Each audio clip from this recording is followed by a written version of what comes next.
तो ब्राह्मी लिपि के तीसरे क्लास में आप सभी का फिर से स्वागत है।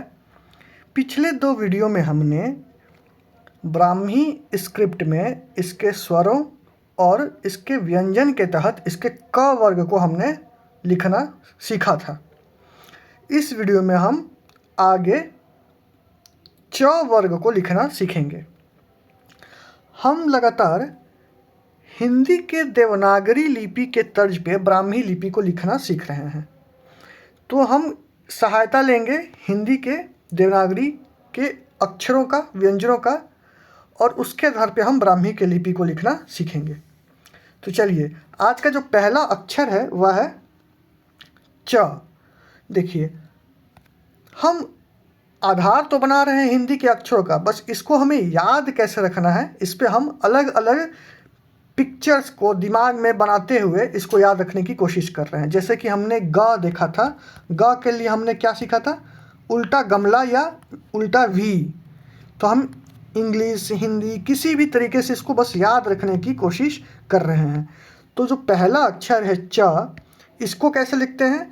जो इंग्लिश अल्फ़ाबेट का छोटा वाला डी होता है, इसे ब्राह्मी में च कहते हैं। ठीक है, इसके लिए च के लिए हम लोग कैसे बनाते हैं? इस तरीके से। जो इंग्लिश में छोटा वाला डी होता है, इस प्रकार से हम ब्राह्मी में च बनाते हैं। ठीक है, छ किस प्रकार से बनाते हैं?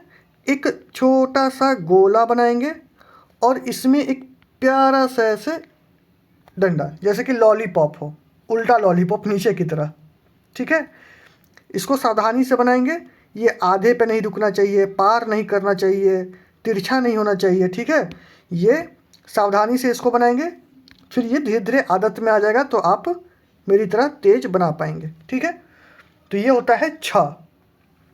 अब हम इंग्लिश में कभी कभी ई इस प्रकार से लिखते हैं, कभी छोटा वाला ई लिखते हैं, कभी इस प्रकार से ई लिख देते हैं। तो जो ब्राह्मी का ज होता है वह इस प्रकार का ई देखने को आपको मिलेगा। ठीक है, देखिए, कभी कभी जल्दबाजी में हम ई इस प्रकार से लिख देते हैं, तो ये वाला गलत हो जाएगा। ठीक है, ये सही है। तो ब्राह्मी में ज किस प्रकार से लिखते हैं?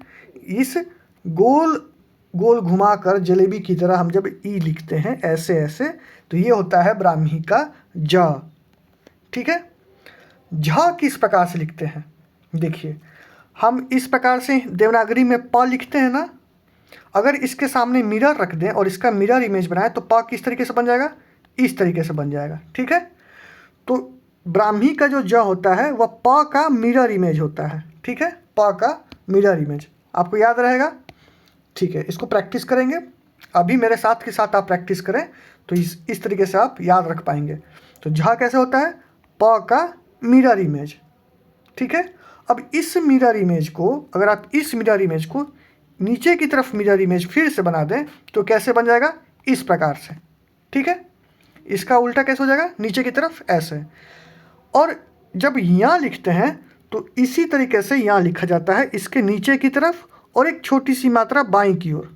ठीक है, ये कोई मात्रा नहीं है, ये इसका मौलिक सिंबल है, मौलिक चिन्ह है। इस पर हम मात्राएं लगाना सीखेंगे। जैसे हमको आ लगाना हो, अंग लगाना है, ई लगाना है, इसको हम सीखेंगे।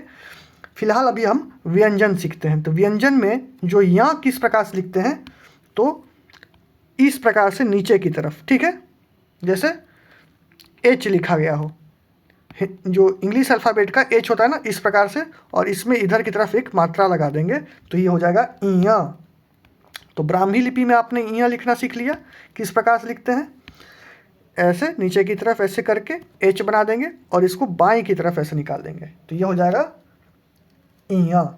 तो हमने सीख लिया च, छ, ज, झ और इया।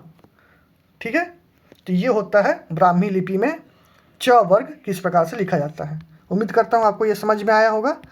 आपने बाकी की दो वीडियोस नहीं देखी हैं तो आप प्लेलिस्ट में देखिए, ब्राह्मी स्क्रिप्ट में आपको वो दोनों वीडियोस मिल जाएंगी। ठीक है, जितना हो सकता है आप ज़्यादा से ज़्यादा प्रैक्टिस कीजिए। देखिए, ये कोई ये भाषा नहीं है, ये लिपि है, आपको खुद लिख कर सीखना होगा। तो जितना ज़्यादा से ज़्यादा आप प्रैक्टिस करेंगे आप इसको सीख पाएंगे। मेरा जो कोशिश है, आपको ज़्यादा जितना जल्दी हो सके उसको अच्छे से विस्तार से आपको समझाते हुए हम इसको बढ़िया से आपको सिखा दें। आप शब्द वाक्य बनाना आप सीख जाएं और जितने भी आपको पांडुलिपि मिलते हैं, अशोक के अभिलेख जो मिलते हैं, आप उसको पढ़ना सीख जाएं। ठीक है, तो मिलते हैं अगले वीडियो में, तब तक के लिए धन्यवाद। जय हिंद।